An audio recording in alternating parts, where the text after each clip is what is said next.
Hello everyone, welcome to the CGPSC coach. Chhattisgarh महिला बाल विकास विभाग के अंतर्गत महिला पर्यवेक्षक में भर्ती के लिए 23 जनवरी 2022 को परीक्षा आयोजित होनी है सीजी व्यापम द्वारा।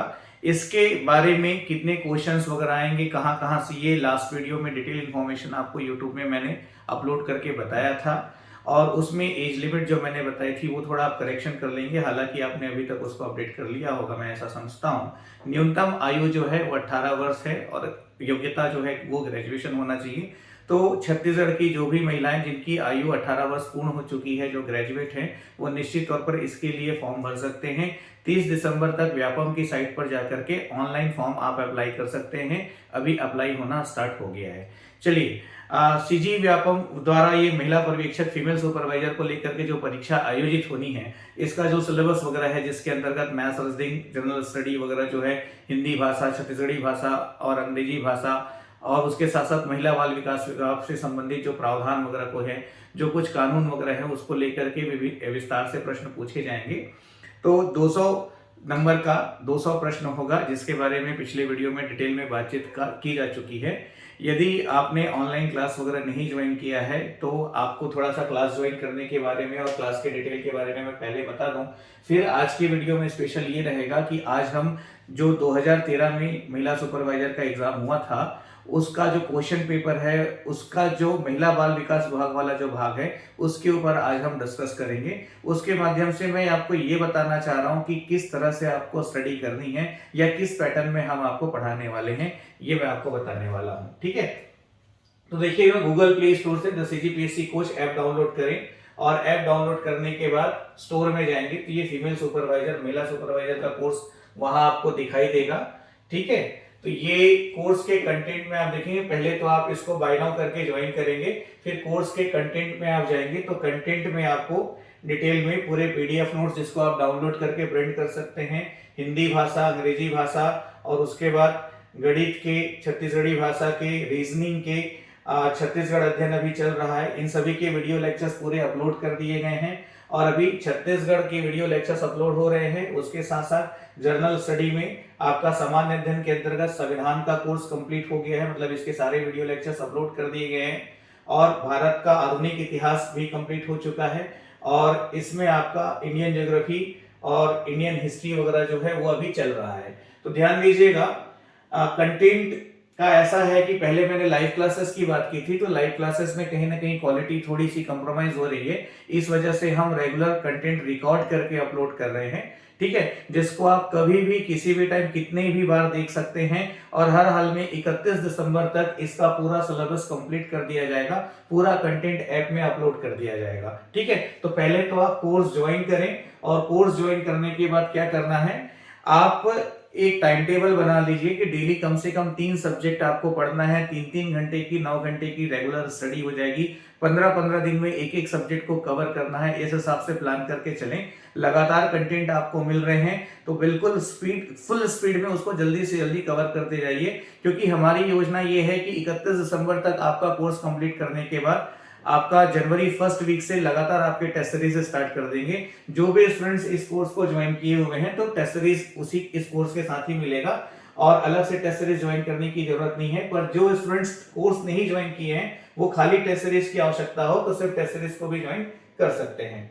इसमें देखिएगा, महिला बाल विकास विभाग से संबंधित जो पाठ्यक्रम है, इसकी क्लासेस हम आज से स्टार्ट करेंगे और इसके कंटेंट्स अपलोड होने अब रेगुलर स्टार्ट होंगे और आने वाले 10 दिनों के अंदर इसका पूरा कोर्स कंप्लीट करा दिया जाएगा। तो प्रीवियस ईयर जो क्वेश्चन पेपर मैंने स्टडी किया, उसके बारे में थोड़ी बातचीत मैं आप लोग के साथ करना चाह रहा हूं। तो सबसे पहले हम क्या करेंगे, 2013 में जो फीमेल सुपरवाइजर का, महिला पर्यवेक्षक का जो एग्जाम कंडक्ट हुआ था, उसका जो क्वेश्चन पेपर है, तो महिला बाल विकास विभाग के अंतर्गत जो 40 प्रश्न आए थे उसके ऊपर मैं आज बात करना चाह रहा हूं, ताकि ये सब्जेक्ट अभी मैं आपका पढ़ाना स्टार्ट करूंगा तो आपको ये पता हो कि किस तरह के प्रश्न आए और कैसे हमारी तैयारी होनी चाहिए, क्योंकि क्वेश्चंस का लेवल काफी हाई रहा है। ध्यान रखिएगा, वैसे तो सिलेक्शन के लिए पूरे 200 क्वेश्चन मैटर करते हैं, पर इस एग्जाम में डिसीजन मेकिंग होगा आपका मैथमेटिक्स, रीजनिंग वाला पोर्शन, और ये जो 40 क्वेश्चन को वेटेज रखता है महिला बाल विकास विभाग वाला जो भाग है, ये आपका वेटेज रखेगा, ये आपके सिलेक्शन के लिए रिस्पॉन्सिबल है। ठीक है, ये एक तरफा करेगा कैंडिडेट्स को सिलेक्शन की तरफ मैथ्स, रीजनिंग और महिला बाल विकास विभाग से संबंधित जो 40 प्रश्न है वो। तो ये जो 40 प्रश्न है उसका पूरा डिटेल स्टडी मैं आप लोग को कराऊंगा, इसकी पूरी क्लासेस मेरे द्वारा ली जाएगी और कमिटमेंट है कि हर हाल में 30 से 35 प्रश्न आपसे आराम से बनेंगे। पूरा डिटेल स्टडी हम करेंगे, क्वेश्चंस फंसेंगे आपके, ठीक है। तो जो 2013 में क्वेश्चंस आए थे, जो 40 क्वेश्चन थे, उसके ऊपर हम पहली बात करते हैं। आज से ही हमारी क्लासेस स्टार्ट होती है, यही इंट्रोडक्शन भी है समझिएगा कोर्स का। तो इस कोर्स के अंतर्गत सारे कंटेंट आपको रिकॉर्ड करके अपलोड किए जा रहे हैं, ठीक है। एग्जामिनेशन तक कंटेंट आपके पास बना रहेगा, जिसको आप जब चाहे, जितने बार चाहे और किसी भी टाइम आप स्टडी कर सकते हैं। लेक्चर्स को देख देख कर अपना सिनॉप्सिस नोट्स बनाएंगे आप छोटा छोटा, और उस नोट्स को रिवाइज करते जाएंगे बार बार। फिर जब आप लोग का टेस्ट सीरीज होगा, लगातार आपसे 200 क्वेश्चन के 10 टेस्ट हम आपसे लेंगे, ऑनलाइन और ऑफलाइन दोनों मोड पे। ऑनलाइन के लिए तो एप्लीकेशन से ही आपको अपीयर होना पड़ेगा। क्वेश्चन पेपर का पीडीएफ भी आपको मिलेगा ताकि आप उसको प्रिंट आउट निकाल करके सेल्फ प्रैक्टिस के लिए भी सॉल्व कर सकें, ठीक है। और जो टेस्ट पेपर है उसको लेकर के एक्सप्लेनेशन की भी कोशिश की जाएगी ताकि कुछ पेपर्स को एक्सप्लेन करके बताया जा सके, ठीक। तो इन सारे दिशा पे हम काम करेंगे और बेसिकली ओवरऑल जो हमारा मोटिव है वो हर हाल में सिलेक्शन है, ताकि कंप्लीट प्रिपरेशन रहे और जो भी स्टूडेंट्स हमसे ऑनलाइन या ऑफलाइन मोड पे जुड़े हैं वो सिलेक्ट हो जाए, ये हमारा प्रयास होगा। तो 2013 का जो क्वेश्चन पेपर है उसमें देखिएगा, पहला प्रश्न है, भारत में 6 वर्ष आयु तक के बच्चों की संख्या जनगणना 2011 के अनुसार क्या है। तो छत्तीसगढ़ महिला बाल विकास विभाग की वेबसाइट पे आप जाएं या छत्तीसगढ़ महिला बाल विकास विभाग की जो प्रारंभिक किताबें जो पब्लिश है उसमें देखें, तो समरी में फर्स्ट पेज में ही ये कंटेंट आपको बड़ी आसानी से मिल जाएगा। तो इस प्रश्न का जो आंसर है वो है 15.87 करोड़। ध्यान दीजिएगा, क्वेश्चन नंबर 1 इसका आंसर है 15.87 करोड़, ठीक है।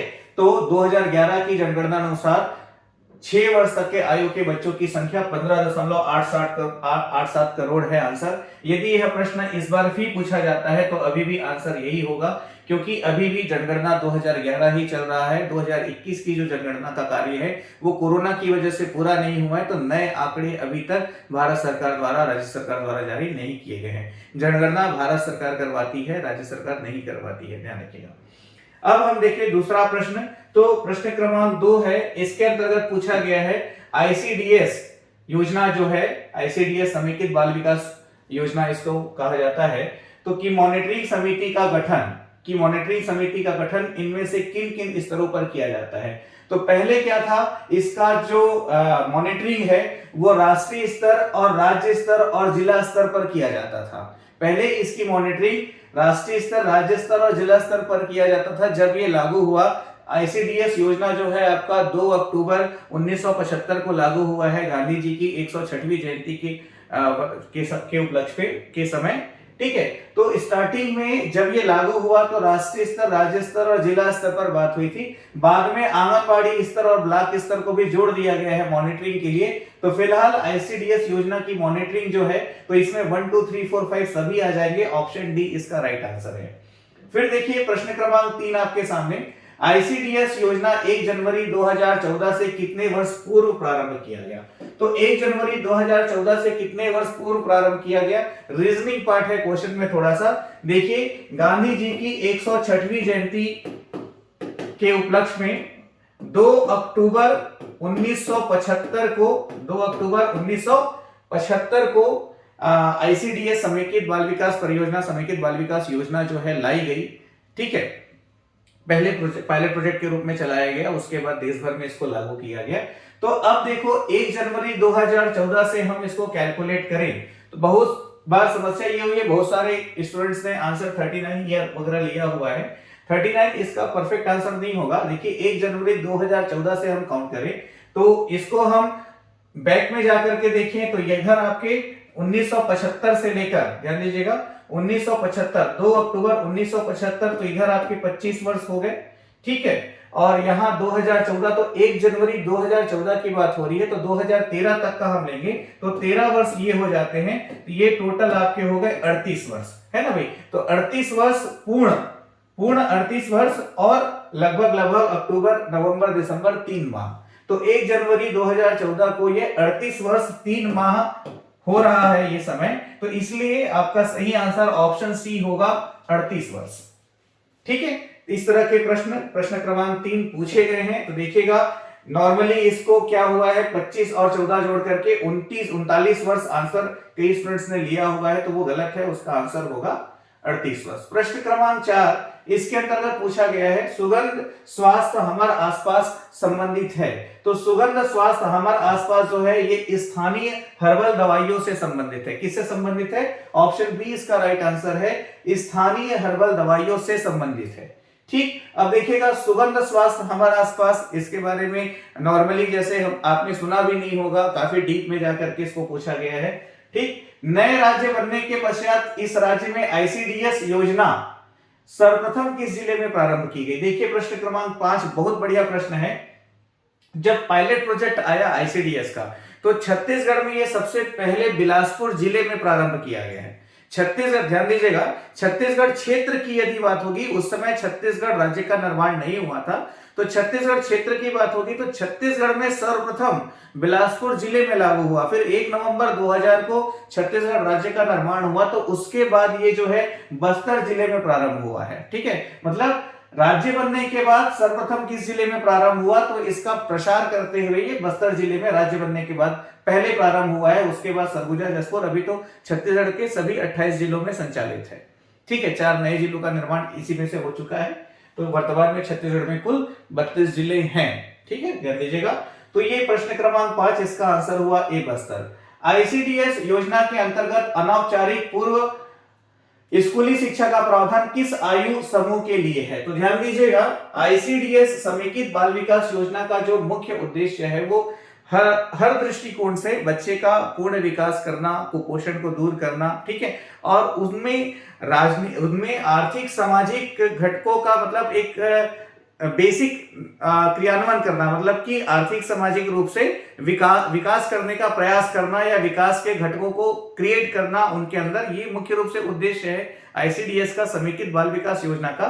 तो इसमें जो है आपका 0 से 6 माह के बालक बालिका, 6 माह से 1 वर्ष के बालक बालिका, फिर 1 से 3 वर्ष के बालक बालिका और 3 से 6 वर्ष के बालक बालिका, अलग अलग स्लैब बनता है, चार्ट बनता है। तो इसमें प्रश्न में पूछा हुआ है अनौपचारिक पूर्व शिक्षा।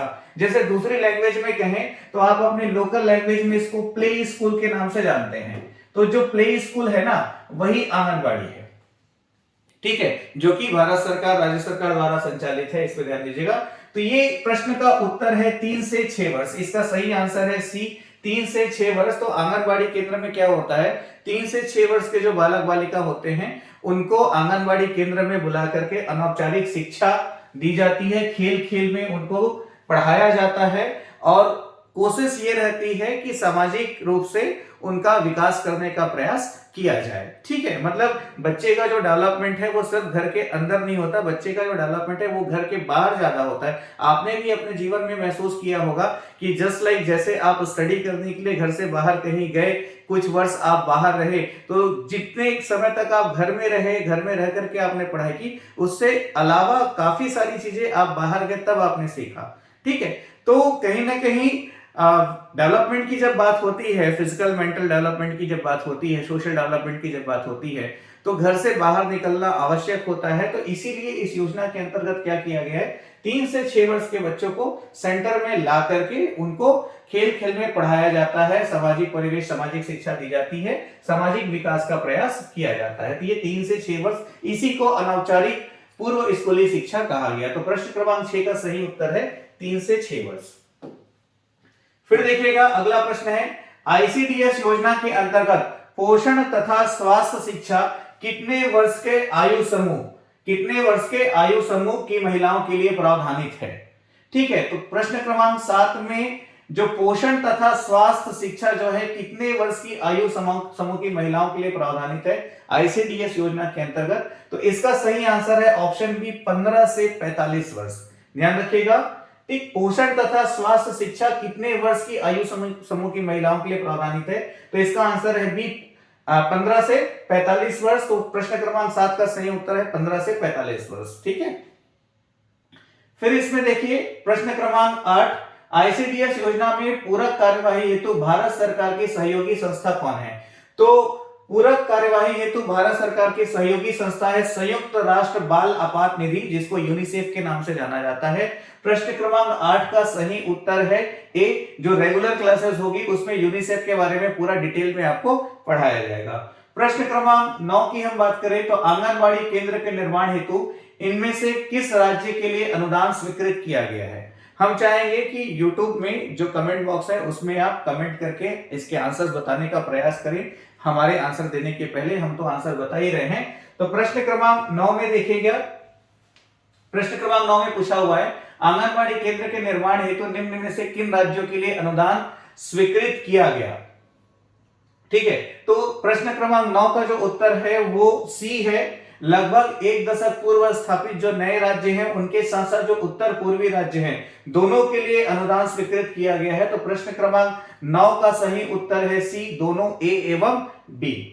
फिर प्रश्न क्रमांक 10 है स्त्री शक्ति पुरस्कार के लिए संबंधित क्षेत्र में कितने वर्ष का अनुभव आवश्यक है? तो 6 महिलाओं के नाम पर स्त्री शक्ति पुरस्कार दिया जाता है। जो हमारी रेगुलर क्लासेस होंगी उसमें स्त्री शक्ति पुरस्कार, नारी शक्ति पुरस्कार के ऊपर कंप्लीट कंटेंट आपको शेयर किया जाएगा। फिलहाल इसमें ये देखिए प्रश्न क्रमांक 10 का सही उत्तर है 5 वर्ष। अब देखिए स्त्री शक्ति पुरस्कार बड़ी आसानी से आपको गूगल में मिल जाएगा, सुना होगा आपने, किताबों में मिलेगा, लेकिन उसके जो प्रावधान है, प्रावधान के लिए आपको शासन ने जो पॉलिसी बनाई है वहां पर जाकर के स्टडी करना पड़ता है। वो चीजें आसानी से इजिली किताबों में अवेलेबल होती नहीं है। तो इसीलिए ये वाला जो 40 क्वेश्चन वाला जो भाग है वहां पर नॉर्मल जो मार्केट में किताबें हैं या जो मैगजीन्स है वो सफिशिएंट नहीं है।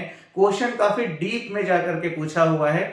मुझे ये मॉडल आंसर जारी करने में, बताने में 3 दिन का समय लगा, क्योंकि अधिनियम को जाकर के विस्तार से पढ़ना पड़ा और उस अधिनियम के अंदर प्रश्न के उत्तर हैं। मतलब जैसे कि घरेलू हिंसा से महिलाओं का संरक्षण अधिनियम 2005, आप किसी भी गूगल सर्च मारें या किताबों में देखें तो थोड़ी बहुत जानकारी आपको ऊपर मिलेगी। उसका जो ओरिजिनल एक्ट है उसको निकाल करके आप पढ़ेंगे, तब आए हुए क्वेश्चंस का आंसर आप अटेंड कर पाएंगे। इसीलिए ये पूरा जो 40 का 40 क्वेश्चन है ये मैटर करता है सिलेक्शन के लिए और बहुत डीप स्टडी की आवश्यकता इसमें है। तो प्रश्न क्रमांक 10 का सही उत्तर होता है 5 वर्ष का अनुभव आवश्यक है और आंसर है सी। प्रश्न क्रमांक 11, कमेंट करके आप लोग इसका आंसर दें। इंदिरा गांधी मातृत्व सहयोग योजना का लाभ प्राप्त करने के लिए न्यूनतम आयु क्या है? तो इंदिरा गांधी मातृत्व योजना का लाभ प्राप्त करने के लिए न्यूनतम आयु क्या है? प्रधानमंत्री मातृ योजना के रूप में अब इसको परिवर्तित कर दिया गया है। तो इसका आंसर कमेंट करके बताएं। इसका सही आंसर है बी, 19 वर्ष। ठीक है, मातृत्व सहयोग योजना का लाभ प्राप्त करने के लिए न्यूनतम आयु है 19 वर्ष। ठीक, प्रश्न क्रमांक 11 की बात करें, राष्ट्रीय बाल नीति 2013 के तहत निम्नलिखित में से कौन सी प्राथमिकताएं हैं? तो राष्ट्रीय बाल नीति 2013 की हम बात करें तो इसमें जो है प्राथमिकता के रूप में 4 चीजें हैं। स्वास्थ्य है, पोषण है और जीवन का अधिकार और अस्तित्व है। ध्यान दीजिएगा, स्वास्थ्य है, पोषण है, जीवन का अधिकार और अस्तित्व। तो स्वास्थ्य प्रश्न में दिया हुआ है, पोषण प्रश्न में दिया हुआ है, जीवन का अधिकार और अस्तित्व इन ऑप्शंस में नहीं है, इसलिए प्रश्न क्रमांक 12 का सही आंसर हो जाता है डी।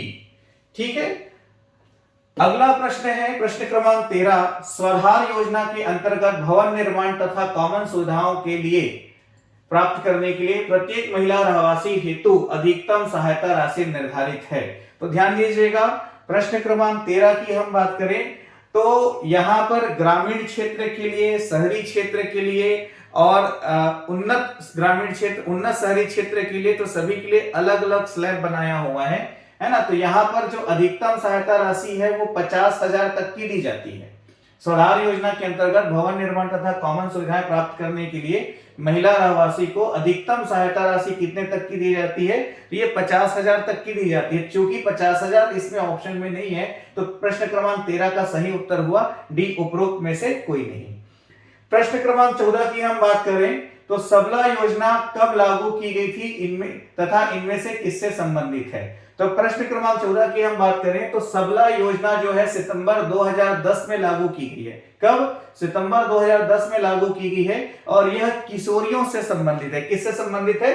किशोरियों से संबंधित है। तो प्रश्न क्रमांक 14 का सही आंसर हुआ बी। प्रश्न क्रमांक 15 की हम बात करें, किशोरी शक्ति योजना की लक्षित समूह क्या है? कमेंट करके इसका आंसर आप लोग दें। प्रश्न क्रमांक 15 प्रश्न है, किशोरी शक्ति योजना के लिए लक्ष्य समूह क्या है? तो किशोरी शक्ति योजना के लिए 6 से 10 वर्ष आयु की बालिकाएं, 11 से 18 वर्ष आयु की बालिकाएं, 1 से 4 वर्ष आयु की बालिकाएं, इनमें से कोई नहीं। किशोरी शक्ति योजना के अंतर्गत जो किशोर हैं वो शामिल होते हैं। ध्यान दीजिएगा, किशोर आयु जो है आपका 11 से 18 वर्ष में से मुख्य रूप से 11 से 15 वर्ष को किशोर माना जाता है, ठीक है। पर यहाँ पर 11 से 18 वर्ष की जो किशोरी बालिका है वो किशोरी शक्ति योजना के अंतर्गत आएंगी। तो प्रश्न क्रमांक 15 का सही उत्तर हुआ बी, इसका सही आंसर है बी। प्रश्न क्रमांक 16 की हम बात करें तो राष्ट्रीय बाल कोष के उद्देश्य किन राज्यों के लिए लागू नहीं होंगे? तो ये 2013 में प्रश्न पूछा गया था। जब यह प्रश्न पूछा गया था तो जम्मू कश्मीर के लिए विशेष प्रावधान बने हुए थे। हालांकि अभी हाल ही में संविधान संशोधन के माध्यम से आर्टिकल 35A और आपका जो 370 है उसको रद्द कर दिया गया है और जम्मू कश्मीर में भी बाकी क्षेत्रों जैसे कानून अब लागू होने लगे हैं। तो जिस समय प्रश्न पूछा गया था उसके आधार पर राष्ट्रीय बाल कोष के उद्देश्य किन राज्यों के लिए लागू नहीं होंगे, तो इसका सही आंसर है जम्मू एवं कश्मीर, है ना भाई। इसका जब डिटेल स्टडी करें तो उसमें क्लियरली मेंशन है जम्मू कश्मीर के अलावा बाकी सभी राज्यों में लागू है। तो यहाँ पर सही आंसर होता है बी, जम्मू कश्मीर, जम्मू एवं कश्मीर के अलावा सभी राज्यों पे लागू है। प्रश्न क्रमांक 17, एकीकृत बाल सुरक्षा योजना निम्न में से किसके द्वारा प्रायोजित रूपांतरित की गई है? तो एकीकृत बाल सुरक्षा योजना जो है किसके किसके द्वारा संचालित की गई है ये आपको बताना है। तो एकीकृत बाल सुरक्षा योजना केंद्र सरकार और राज्य सरकार दोनों के द्वारा रूपांतरित की गई है, दोनों के द्वारा प्रायोजित है, ठीक है। इसलिए आंसर 17 का होगा सी, ए और बी दोनों, ठीक। प्रश्न क्रमांक 18 की हम बात करें, महिलाओं के लिए प्रशिक्षण तथा रोजगार के लिए सहारा कार्यक्रम, स्टेप के नाम से इसको जाना जाता है, ये किस वर्ष प्रारंभ हुआ ये आपको बताना है। तो सहारा कार्यक्रम प्रारंभ हुआ है 1986-87 में, सही आंसर है इसका ए, 1986-87 में, ठीक है। प्रश्न क्रमांक 18 का सही उत्तर है ऑप्शन ए, 1986-87 में जो रेगुलर क्लासेस होगी उसमें स्टेप के बारे में पूरा डिटेल आपको बताया जाएगा। प्रश्न क्रमांक 19 की हम बात करें, उज्ज्वला योजना किससे संबंधित है? देखिएगा, तो उज्ज्वला योजना किससे संबंधित है? तो उज्ज्वला योजना के अंतर्गत ऑप्शन ए में देखिए, महिलाओं तथा बच्चों की तस्करी ट्रैफिकिंग रोकने की व्यापक योजना, बी तस्करी के शिकार महिलाओं तथा बच्चों के बचाव पुनर्स्थापन, तस्करी के शिकार महिलाओं तथा बच्चों के पुनः एकीकरण। तो देखिएगा प्रश्न क्रमांक 19 में उज्ज्वला योजना का जो मुख्य संबंध है वो जो आपका ह्यूमन ट्रैफिकिंग वगैरह जो है, जो लड़कियों की ह्यूमन ट्रैफिकिंग वगैरह हुई है उनको छुड़ा करके उनके डेवलपमेंट के लिए काम करना इसका मुख्य ऑब्जेक्टिव है, ठीक है। ये आपका एलपीजी वाला उज्ज्वला योजना नहीं है, ह्यूमन ट्रैफिकिंग वाला उज्ज्वला योजना है, महिलाओं की ह्यूमन ट्रैफिकिंग से संबंधित है। तो यहां पर ध्यान दीजिएगा, ए बी सी तीनों सही है, इसलिए 19 का आंसर हो जाएगा डी, उपरोक्त सभी। प्रश्न क्रमांक 20, प्रश्न को पढ़कर इसका कमेंट करके आंसर दें। धनलक्ष्मी योजना के लिए निम्नलिखित में से कौन सा एक सही है, बताएंगे आप। इस योजना के तहत बालिकाओं के लिए सशर्त नगद हस्तांतरण का प्रावधान है। इस योजना के तहत बीमा योजना लागू है, ए तथा बी दोनों, उपरोक्त में से कोई नहीं। तो धनलक्ष्मी योजना की हम बात करें तो देखिएगा, धनलक्ष्मी योजना से ही समझ में आ रहा है कि ये पैसे से संबंधित है। तो ए में देखिए, योजना के तहत बालिकाओं के लिए सशर्त नगद हस्तांतरण का प्रावधान है और इसके तहत बीमा भी होता है। तो यहां पर ए और बी दोनों लागू है, तो आंसर हो जाएगा सी, ए और बी दोनों, ठीक है। तो यहां पर जो नगद हस्तांतरण है उसमें बीमित राशि भी होती है, उसका बीमा भी होता है, बीमा योजना भी इस पे लागू है। तो प्रश्न क्रमांक 20 का सही उत्तर हो गया सी, ए और बी दोनों, ध्यान रखेंगे। प्रश्न क्रमांक 21, सूर्य की किरणों से शरीर में निर्मित होता है। तो सनलाइट के थ्रू शरीर में क्या निर्मित होता है? तो इसका आंसर आप बताएंगे कमेंट करके। बहुत इजी क्वेश्चन है, बड़ी आसानी से इसका आंसर आप बता सकते हैं। तो प्रश्न क्रमांक 21 में देखिएगा, सूर्य की किरणों से शरीर में निर्मित होता है calcium, vitamin A, vitamin D और उपरोक्त सभी, ठीक है। पूछा गया है calcium, vitamin A, vitamin D और उपरोक्त सभी। तो सूर्य की किरणों में निर्मित होता है विटामिन डी, मुख्य रूप से सूर्य की किरणें विटामिन डी का मुख्य स्रोत है, ठीक है। तो प्रश्न क्रमांक 21 में देखेंगे, प्रश्न क्रमांक 21 का आंसर आपका है विटामिन डी, ठीक। प्रश्न क्रमांक 22 में देखें, शिशुओं को किस उम्र तक केवल माता के दूध पर आधारित होना चाहिए? तो शिशु को 0 से 6 माह तक, तो 6 माह की आयु तक सिर्फ माता के दूध पर आधारित होना चाहिए। तो इस महिला को शिशुवती महिला के नाम से जाना जाता है, दूसरे शब्दों में धात्री महिला भी कहते हैं। तो गर्भवती महिला, उसके बाद फिर धात्री महिला या शिशुवती महिला, ठीक है। तो 6 माह तक, तो 22 प्रश्न क्रमांक 22 का सही उत्तर है सी, 6 माह। शरीर निर्माणात्मक कार्य प्रमुख रूप से किस पोषक तत्व द्वारा संपादित किया जाता है? शरीर में जो निर्माण वाले जो कार्य है वो किस पोषक तत्व द्वारा किया जाता है, ये आपको बताना है। तो इसका सही आंसर है सी, वसा के द्वारा। किसके द्वारा? वसा के द्वारा। अस्थियों के स्वास्थ्य के लिए आवश्यक पोषक तत्व है। अस्थियों के लिए मतलब कि बोन्स के लिए, हड्डी के लिए, तो हड्डी के लिए आवश्यक है कैल्शियम।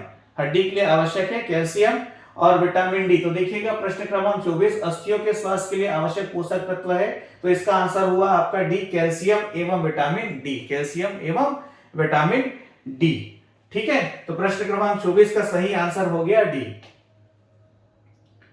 तो 1 मिनट देखेंगे थोड़ा सा, ये वाला जो क्वेश्चन था, सूर्य की किरणों से शरीर में निर्मित होता है विटामिन डी, कैल्शियम नहीं निर्मित होता, ठीक है, विटामिन ए भी नहीं, एनीवेज, ठीक है, उसका आंसर डी ही होगा। फिर इसमें हम आगे बात करें, प्रश्न क्रमांक 25, किस पोषक तत्व की कमी का लक्षण है पिलपिले व रक्त स्रावी मसूड़े?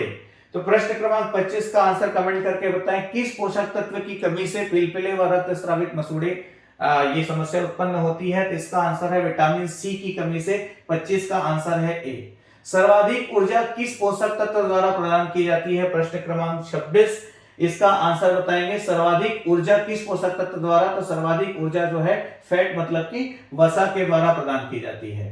प्रश्न क्रमांक 27, खमीरी कीट खाद्य पदार्थ किस मायने में फायदेमंद होते हैं? तो खमीरीकृत खाद्य पदार्थ किस मायने में फायदेमंद होते हैं? इसका सही आंसर है आसानी से पचने योग्य। इसका सही आंसर है 27 का आंसर है आपका बी, आसानी से पचने योग्य। स्वादिष्ट या बी कॉम्प्लेक्स इसमें नहीं पाया जाता है, तो यहां पर आपका सही आंसर हो जाएगा बी, आसानी से पचने योग्य होते हैं। प्रश्न क्रमांक 28 में आ जाए, शिशुओं को अनुपूरक आहार किस उम्र से प्रारंभ किया जाना चाहिए? तो 0 से 6 माह तक तो माता के दूध पर निर्भर होता है बालक बालिका जो है, और उसके बाद फिर 6 माह के बाद पोषक आहार, पूरक आहार प्रदान किया जाना चाहिए। तो 6 माह के उपरांत 28 का सही आंसर है बी। रक्त का थक्का जमाने में किस पोषक तत्व की मुख्य भूमिका होती है? तो रक्त का थक्का जमाने में विटामिन के जरूरी है। जैसे आपको कहीं चोट वगैरह लगी तो आपने देखा होगा बाहर खून जम जाता है, उसके बाद ब्लीडिंग रुक जाती है, ठीक है, तो वो रक्त का थक्का जमाने वाली बात है, तो उसके लिए विटामिन के रिस्पॉन्सिबल है। 29 का आंसर है सी। मिश्रित खाद्य पदार्थ किन मायनों में फायदेमंद होते हैं?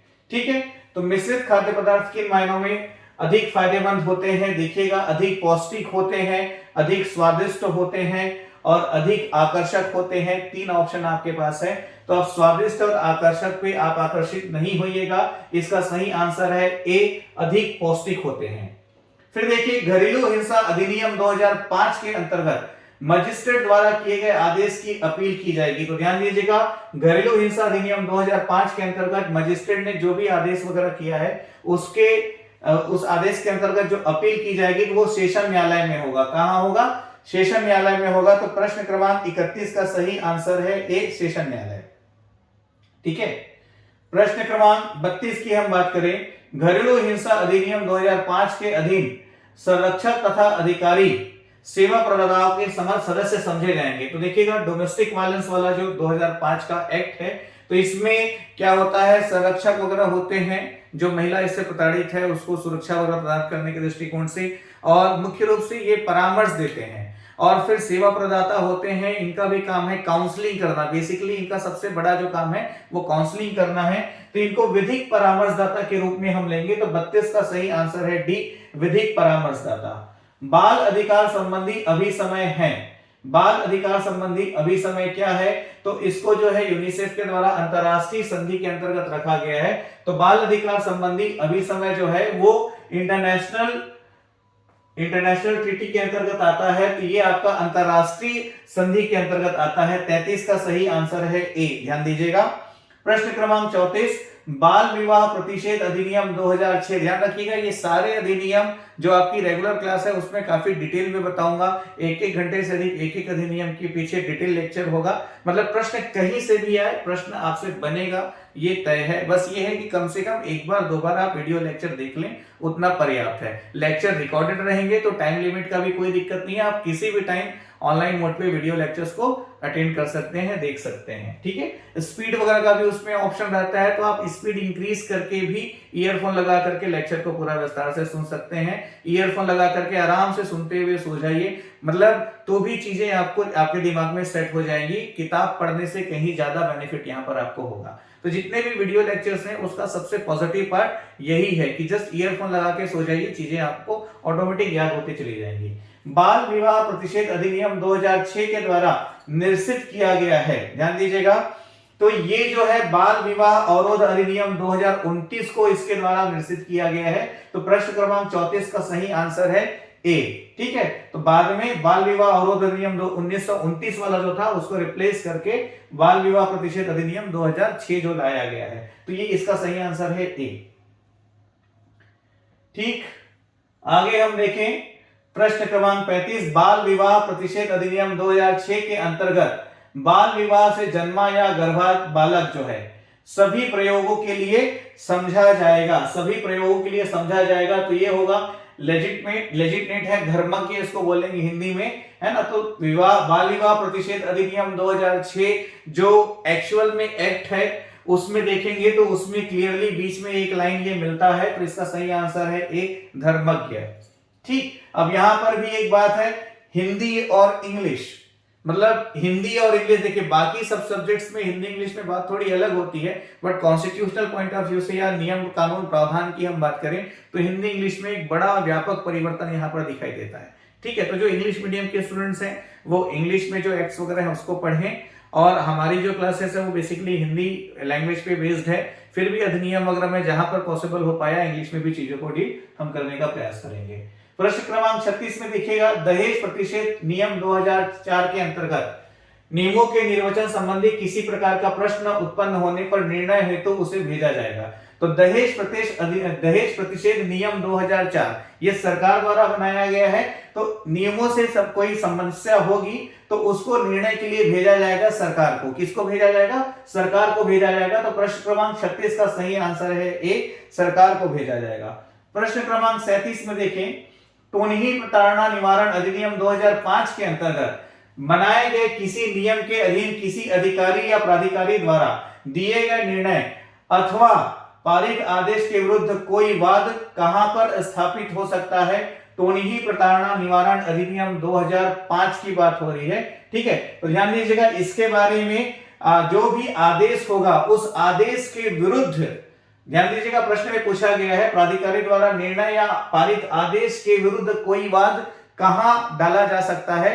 तो इस अधिनियम की बात करें 2005 में जो अधिनियम आया टोनही प्रताड़ना अधिनियम 2005 की हम बात करें तो इसमें जो भी आदेश पारित होगा उसके विरुद्ध कोई भी सिविल न्यायालय जो है वाद ग्रहण नहीं करेगा, वाद नहीं लेगा। तो इसका सही आंसर है ए, सिविल न्यायालय ग्रहण नहीं करेगा। ध्यान दीजिएगा, इसका सही आंसर है ए, सिविल न्यायालय ग्रहण नहीं करेगा।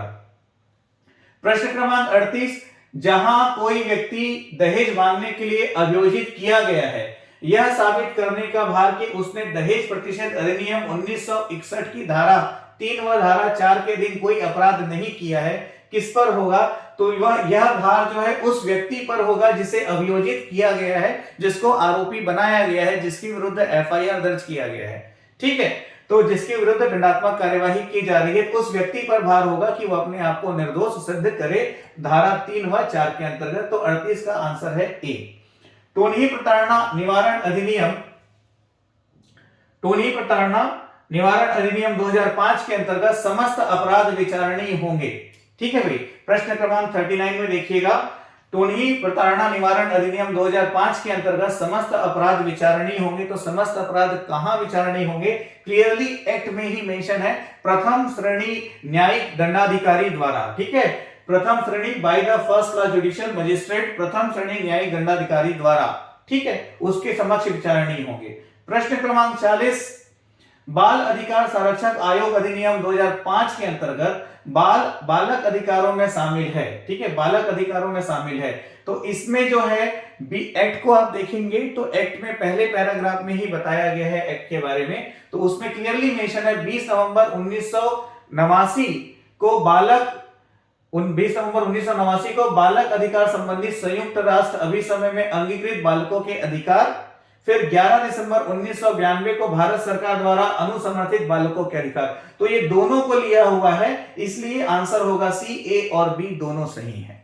आ रही बात समझ में? तो ये वो 40 प्रश्न हुए जो आपको एग्जाम में पूछे गए हैं 2013 में। इन प्रश्नों की प्रकृति से आप ये अंदाजा लगाइए कि किस लेवल पर जाकर के आपको अपनी तैयारी करनी है, किस लेवल पर जाकर के आपको अपनी स्टडी करनी है, ताकि आपका सिलेक्शन सुनिश्चित हो सके।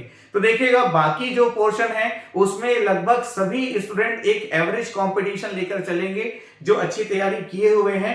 मैथमेटिक्स रीजनिंग को मिलाकर के जो 55 क्वेश्चंस आने हैं और उसके बाद ये वाला जो 40 क्वेश्चन आना है, ये टोटल 95 क्वेश्चन जो है ये आपको एक तरफा कर सकता है यदि आप इसमें बहुत अच्छी तैयारी करके चल रहे हैं। तो जो भी स्टूडेंट्स हमसे जुड़े हुए हैं उनसे बेसिक रिक्वेस्ट होगा मेरा, उनको निर्देश होगा कि इन भागों पर आप ज्यादा समय दें। और अधिनियम वाला जो पूरा पार्ट है उसकी रेगुलर क्लासेस अब हमारे स्टार्ट हो गई हैं। तो क्वेश्चन पेपर मैंने आज आपको एक्सप्लेन किया है। कल की क्लास में जो सिलेबस है, तो सिलेबस में क्या क्या जो चीजें हैं उसके ऊपर डिटेल डिस्कशन करने के बाद पहले टॉपिक के साथ हम परसों की क्लासेस से आगे बढ़ेंगे। तो एक दिन में 2 क्लास 3 क्लास रिकॉर्ड करके मैं अपलोड करूंगा और लगभग 10 दिनों में ही आपका ये वाला पोर्शन का पूरा कोर्स कंप्लीट कर दूंगा। ठीक है, और फिर हम मूव करेंगे टेस्ट की तरफ, क्योंकि इस पोर्शंस को लेते हुए ज्यादा से ज्यादा टेस्ट मैं आप लोगों की कंडक्ट करना चाह रहा हूं। ठीक है, बहुत सारे ऐसे स्टूडेंट्स हैं जिन्होंने जनरल स्टडी वगैरह सब पोर्शंस पहले से पढ़ रखा है, तो उनको सिर्फ ये अधिनियम वाले पोर्शन में क्लासेस की गाइडलाइन की आवश्यकता है। तो आपका जो मोबाइल एप्लीकेशन है द CGPSC कोच, उसमें स्टोर में एक कोर्स अभी है, महिला सुपरवाइजर का कंप्लीट कोर्स है। और इसमें जो है सिर्फ अधिनियम वाले भाग को पढ़ने के लिए एक दूसरा कोर्स हम उसमें लॉन्च करेंगे, जिसके लिए आप गूगल प्ले स्टोर में जाकर के ऐप डाउनलोड कीजिए और स्टोर में चेक कीजिएगा। तो ध्यान रखिएगा, जैसे ही इसका पूरा सिलेबस कंप्लीट हो जाएगा, मतलब लगभग 1 हफ्ते 10 दिन बाद वो वाला कंटेंट वो वाला कोर्स हम लॉन्च करेंगे। तो उसमें महिला बाल विकास विभाग के अंतर्गत जो 40 प्रश्न का वेटेज है उसका डिटेल PDF नोट्स और वीडियो लेक्चर आपको मिलेगा। वीडियो लेक्चर को ही सुन लें, नोट्स पढ़ने की आपको जरूरत नहीं पड़ेगी, पर आप चाहें तो उस नोट्स को प्रिंट आउट करके स्टडी भी कर पाएंगे।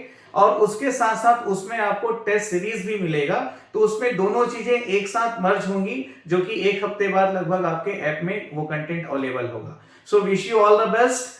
पूरी एनर्जी लगा करके अपनी पढ़ाई करना प्रारंभ कीजिए। हर हाल में चयन ही हमारा अंतिम लक्ष्य है और अगले लेक्चर्स में हम जो डिटेल सिलेबस है उसके ऊपर बातचीत करेंगे।